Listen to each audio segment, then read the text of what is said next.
I was the longest-kept companion of Jack, the untouchable titan of the elite world. People assumed it was my cunning, my strategies, that kept me by his side. After all, no other woman had lasted more than a few months. But the truth was simpler. I understood my place.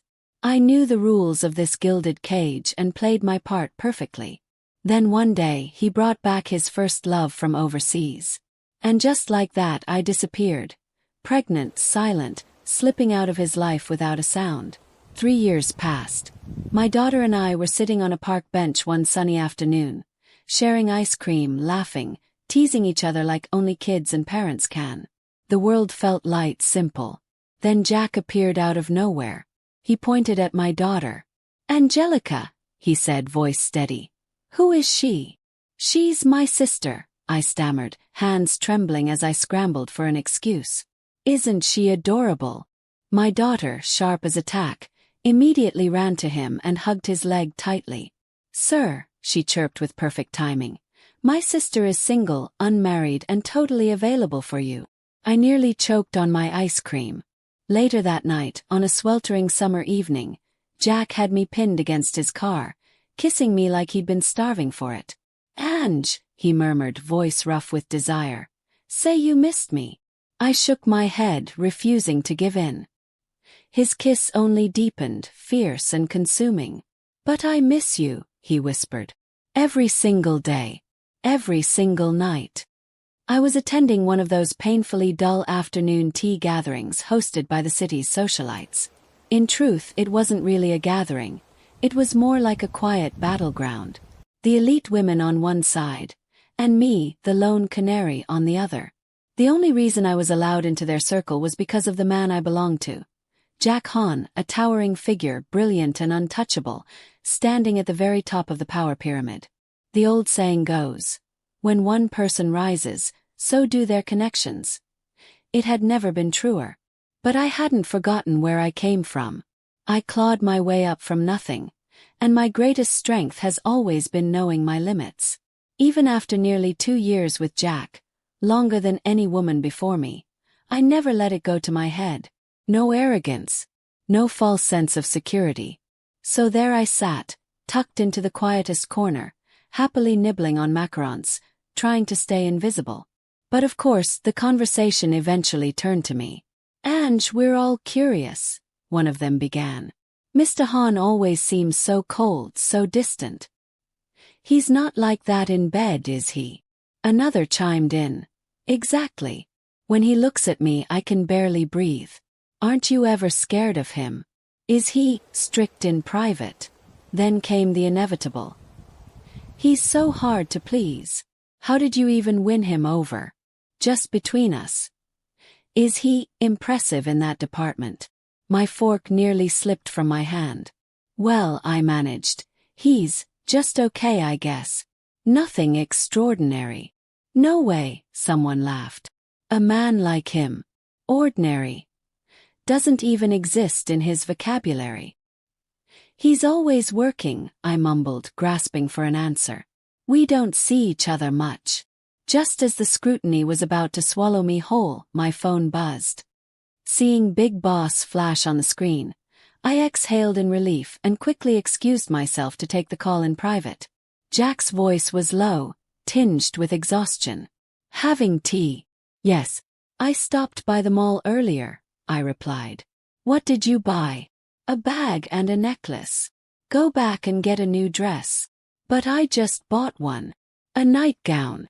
My face burned. I glanced around like a thief caught in the act and turned off the speakerphone. "I'll pick you up in an hour." Jack was never one for long conversations. With that, he hung up.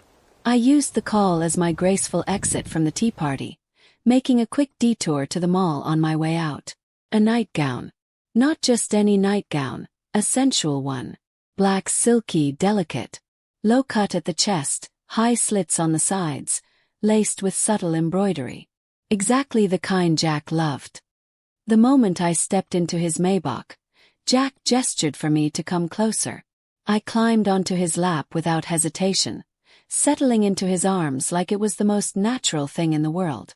I'd just come from a full-body spa, my skin smooth, glowing, lightly scented. I leaned into him, pliant and familiar. Jack seemed pleased.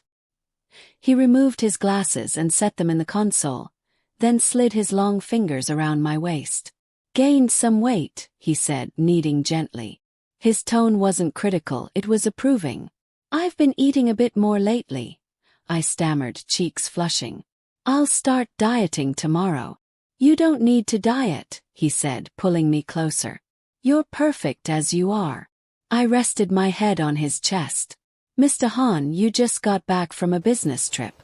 You must be tired for coming to pick me up. Then shouldn't you properly reward me tonight?" he murmured. I lifted my head, flustered. "Shouldn't you be saving your energy instead?" Jack chuckled, hooking a finger under one of my straps and slowly sliding it down. "Angelica," he said, "you've gotten bolder."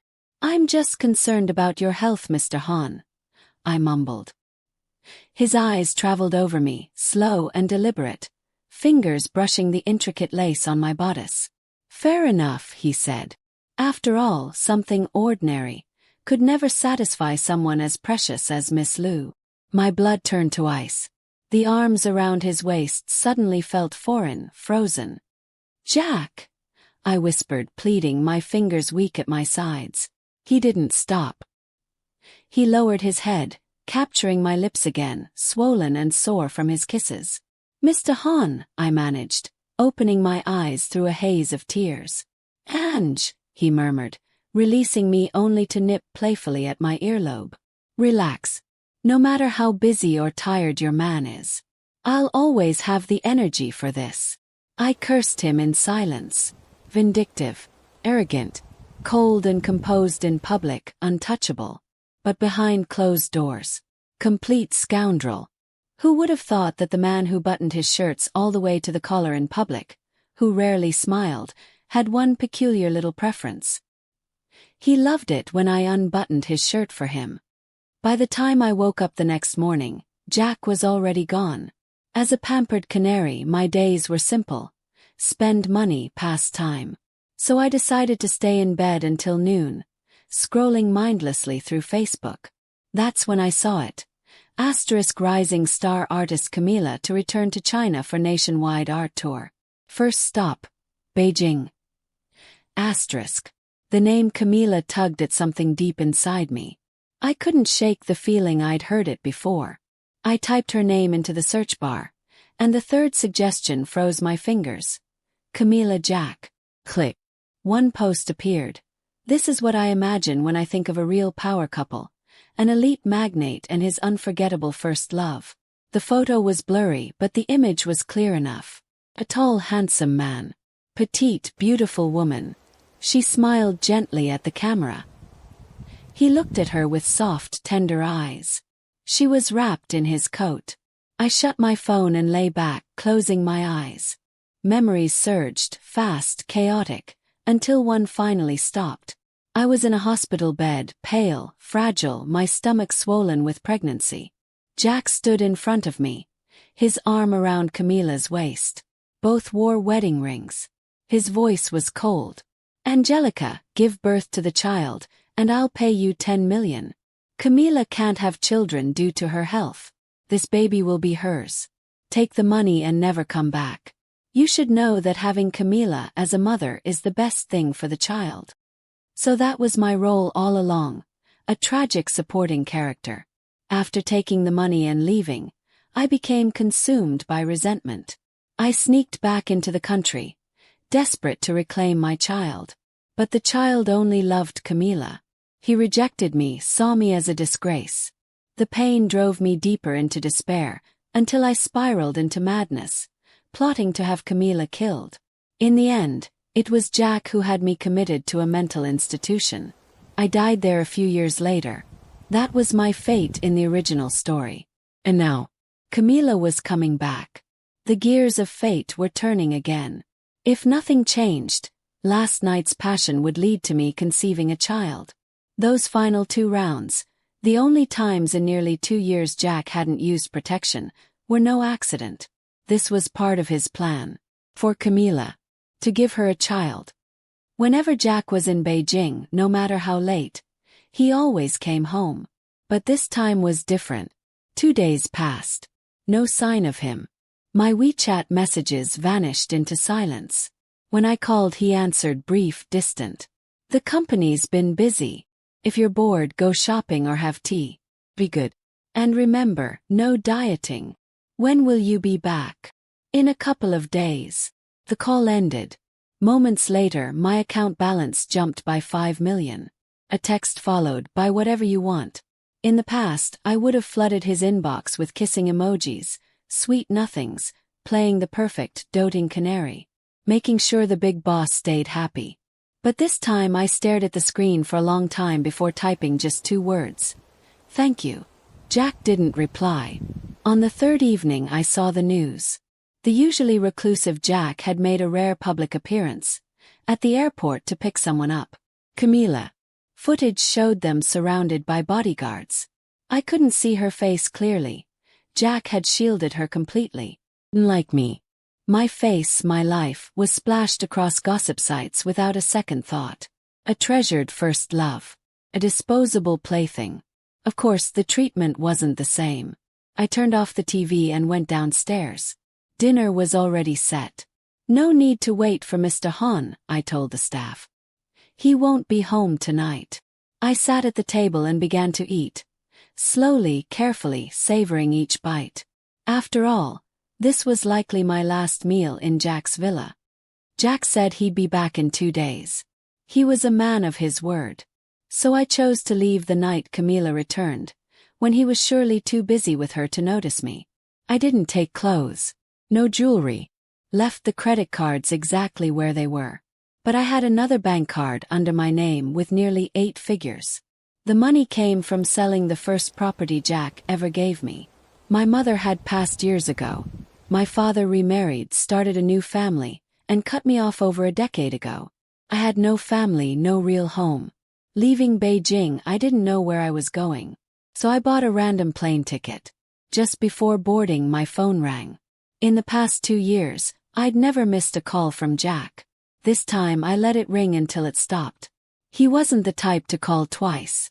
I turned off the phone, removed the SIM card and snapped it in 2. As I walked up the boarding stairs, I couldn't help but look back. Beijing's night was dark, starless, buried under thick smog. Truthfully, I never even liked this city. I just liked the man who lived here. Meanwhile, Jack lit a cigarette and dialed my number 1 more time. To his surprise, a cold, automated voice answered. "The number you are trying to reach is currently unavailable. Asterisk, please try again later." "Sorry." Asterisk. The automated voice echoed coldly through the phone. Jack frowned, fingers tightening around the device, and pressed redial. The result was the same. He stubbed out his cigarette, turned on his heel, and strode back into the private lounge, grabbing his coat as he passed. Camila stood to stop him, reaching out instinctively, but he stepped past her hand without a word. "Stay and enjoy yourselves," he said flatly. "I'll host another time." "Jack!" Her voice trembled, eyes glistening with unshed tears. He didn't look back. With long, purposeful strides he left. The moment he slid into the car before the door even closed, he gave the driver a sharp order. Asterisk, drive faster. Head to the 1 residence villa. Asterisk. The car cut through the city like a blade. Just as they approached the villa, a sudden downpour began, rain lashing against the windows, the sky splitting with thunder. The driver gripped the wheel tightly, refusing to slow despite the worsening storm. Fortunately, the road remained clear, and soon the car pulled up in front of the grand estate. A servant stood waiting under a large black umbrella. Jack stepped out with a slight bend of his head to avoid the rain. "Where is she?" he asked immediately. "Miss ate dinner and then went upstairs to rest," the servant replied. Jack's shoulders, tense and coiled, eased slightly. But his pace didn't slow as he strode into the main building. The house was dark, unnervingly quiet. Something was wrong. For 2 years, Angelica had never missed one of his calls. No matter how late he returned, there was always a light on, soft in the living room, a nightlight glowing gently in the upstairs hallway. This silence, this emptiness, felt like a betrayal. The servant knelt to help him remove his shoes, but Jack raised a hand to stop them. "I'll check on her myself," he said. The villa was climate-controlled, warm and steady, but Jack didn't bother taking off his coat as he climbed the stairs. The master bedroom door was slightly ajar. Inside, pitch black. Jack stood at the threshold, fingers curling around the door handle. For a long moment he hesitated, something so unlike him. Then the sound of rain grew heavier, pulling him back to the present. He pushed the door open. "Ange!" No answer. The bed was neatly made, the two pillows still side by side. But it was empty. He stood there for a while, then stepped inside and switched on the lights. The room looked exactly as it always had.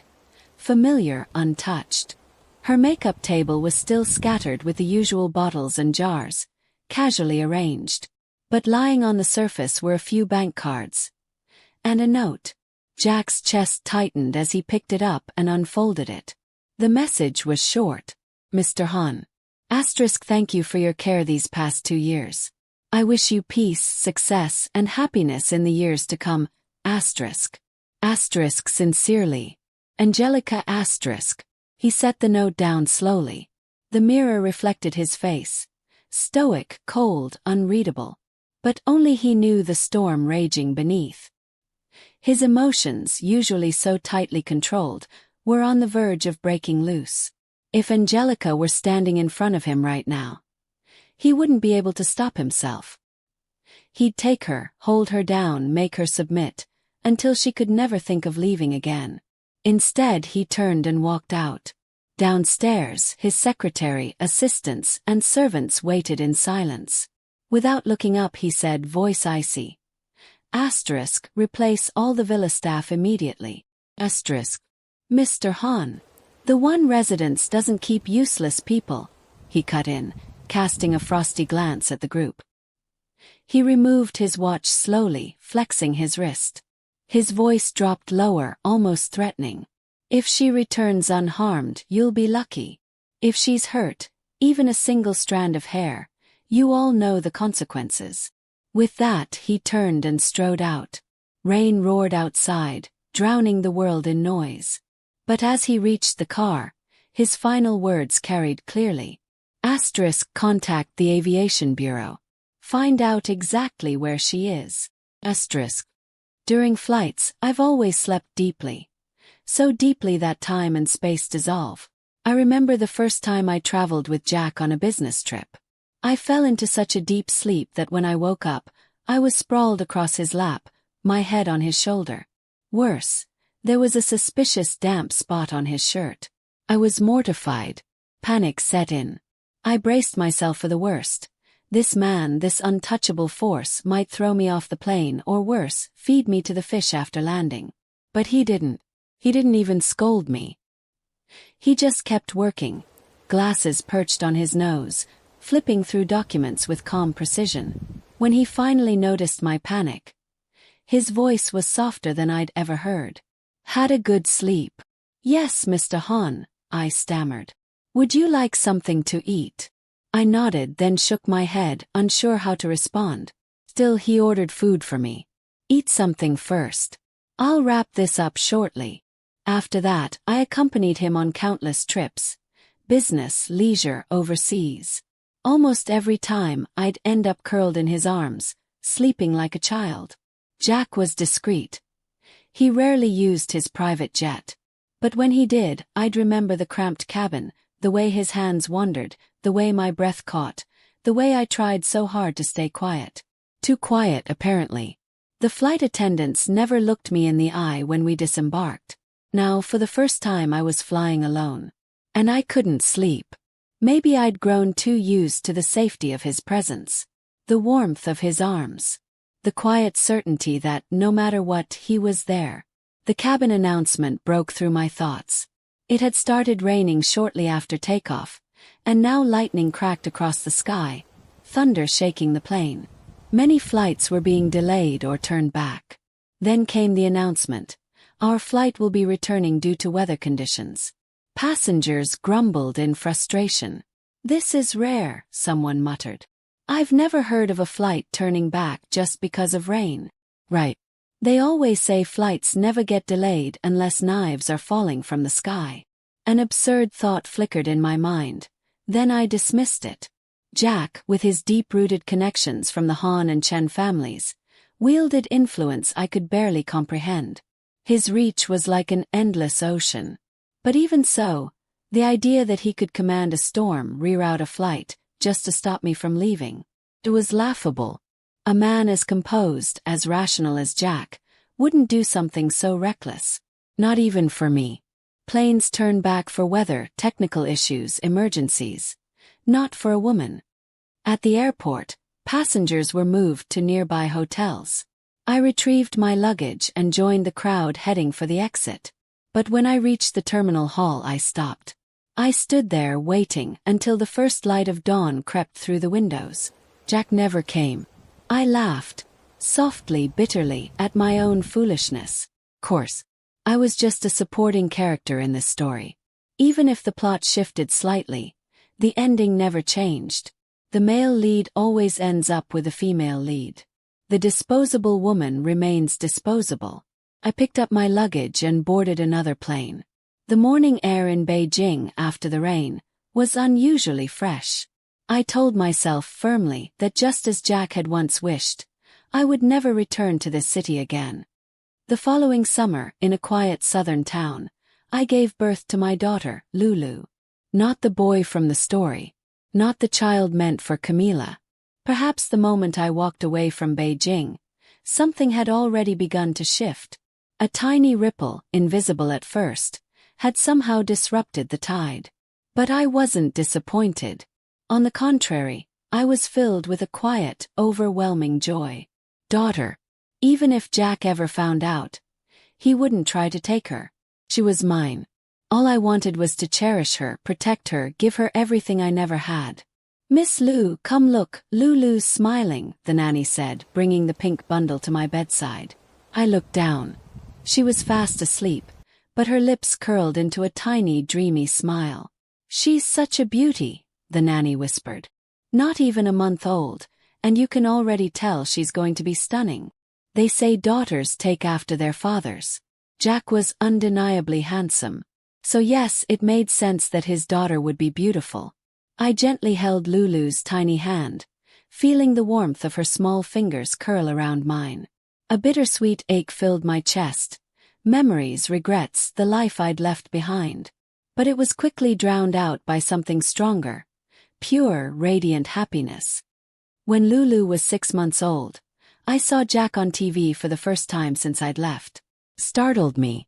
No matter how private he was, during the 2 years I was with him, he'd attended a few unavoidable public events.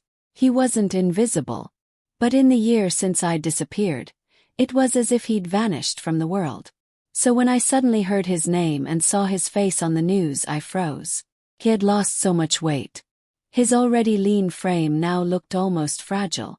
His skin, once healthy, was pale, almost sickly. But what shocked me most was the change in his presence. Before, he was cold, composed, in control. Now he radiated a deep, weary emptiness. A reporter tried to ask, Mr. Han, with Miss Ma's art tour successfully concluded, can we expect an announcement about your upcoming wedding? Before he could answer, his assistant stepped in. Apologies. Mr. Han won't be answering any personal questions today. Bodyguards moved in, pushing the press back. And then Jack stood.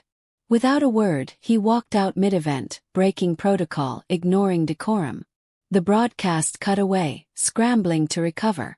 I stood frozen in front of the TV, heart sinking. In that brief moment, I caught a glimpse of his eyes. Dark, hollow, filled with a kind of silence that scared me. A heavy ache pressed against my chest, suffocating. It wasn't until Lulu woke up crying that I snapped out of it. I picked her up, pressing her tear-streaked face to mine. Her thick, dark brows, just like Jack's. Her nose with its strong bridge. Exactly like his. But he didn't know she existed. And maybe he never would. That somewhere in this world there was a little girl, beautiful, bright, full of life, born to Angelica just for him. Years passed. The southern town where I'd settled became our quiet sanctuary. Lulu grew into a bright, curious child, bold where I had once been cautious, fearless where I had learned to retreat.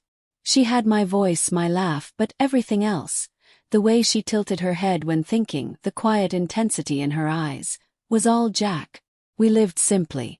I wrote under a pen name, crafting stories that no one linked to the woman once whispered about in tabloids. Lulu went to a small local school, came home with grass-stained knees and wildflower crowns, and told me every detail of her day with the kind of enthusiasm only children possess. I told myself I was happy. And I was. Mostly. But sometimes on still evenings when Lulu was asleep and the house was quiet, I'd find myself staring at old photos, ones I'd never taken with me, but had saved in a forgotten cloud folder. Jack at a charity gala. His expression unreadable. Jack boarding a private jet, coat flaring behind him like a shadow. Jack, in a rare, unguarded moment, smiling faintly at something Camila said. I never reached out. I told myself it was for the best, that some doors once closed should stay closed. But fate, it seemed, wasn't done with us. Started with a letter. No return address. Delivered by hand. Inside was a single sheet of paper. Expensive, thick, the kind only certain elite circles used. She has your eyes, it read. Asterisk, but she smiles like you used to, before I broke you. Asterisk. My breath caught. Then, at the bottom, a time and a place. Asterisk Beijing Grand Gallery. October 12, 3 p.m. Come alone. Asterisk. No signature. I didn't need one. I almost didn't go. For days, I argued with myself. What if it was a trap? What if he wanted to take Lulu? What if seeing him would undo everything I'd built? But Lulu, sensing my unease, tugged my sleeve one morning and said, Mama, you look sad when you think no one's watching. Is it because of the man in the photo? Froze. What man? The one in your drawer. The one you touch when you think I'm asleep. I hadn't realized she'd seen it. The candid shot of Jack and me, taken years ago, outside a Paris cafe. I'd kept it hidden, a relic of a life I'd tried to forget. That night I made my decision. I left Lulu with the nanny, boarded a flight to Beijing under a false name, and arrived at the gallery 10 minutes early. It wasn't a public event. The entire wing was closed off. The only piece on display was a painting, a large, haunting oil portrait. A little girl around 5 years old, sitting on a swing, laughing mid-air. Lulu. But not just Lulu. The brushwork was exquisite, every detail precise. The curve of her smile, the way her dark hair caught the sunlight. And in the background, faint but unmistakable, was the garden of the one residence villa. I turned heart-pounding. He was standing in the doorway. Taller, leaner, shadows under his eyes, but undeniably him. He wore a black coat, hands in his pockets, expression unreadable. You've been watching her, I whispered. Every school drop-off. Every birthday party. Every time she ran through the rain and you laughed and pulled her close. His voice was low, rough, like it hadn't been used in years. I never touched Camila again after you left. I stared at him. What? She asked me to marry her. I refused. I told her I was married to absence, to silence, to a woman who took my child and vanished. My breath hitched. She doesn't know. She knows now, he said. I showed her the DNA report. I told her the truth. That I had a daughter. That you were her mother. That I had lost both of you because I was too proud, too blind, to see what I already had. I felt tears rise, hot and sudden. You could have taken her, I said. You have the power. The money. The lawyers. He stepped forward slow, like he was afraid I'd disappear again. I don't want a daughter I have to claim through courts. I want one who chooses me. And I want a woman who stays. Not because she's paid, not because she's trapped, but because she wants to. He reached into his coat and pulled out a small box. Not a ring. Locket. He opened it. Inside was a tiny photo of Lulu, taken from afar but clearly cherished. "I've carried this every day," he said. "I don't expect forgiveness. I don't expect anything. But if you ever decide to come back, the villa is still yours. The bed still has 2 pillows. No. I'm still waiting." I didn't answer. Instead, I turned and walked to the painting. I reached into my bag and pulled out a small envelope. Inside was a second photo. Lulu, asleep in my arms, her hand curled around my finger. On the back I had written, * for Daddy. When he's ready to meet her. *. I placed it gently on the pedestal beneath the painting. Then, without looking back, I walked toward the door. Jack didn't stop me. But as I stepped into the sunlight, my phone buzzed. One message. From an unregistered number. "Tell me where she likes to eat. I'll start there." I smiled, softly, sadly, hopefully, and typed back. "Strawberry pancakes. Every Saturday morning. At 9. And for the first time in years, I didn't delete the conversation.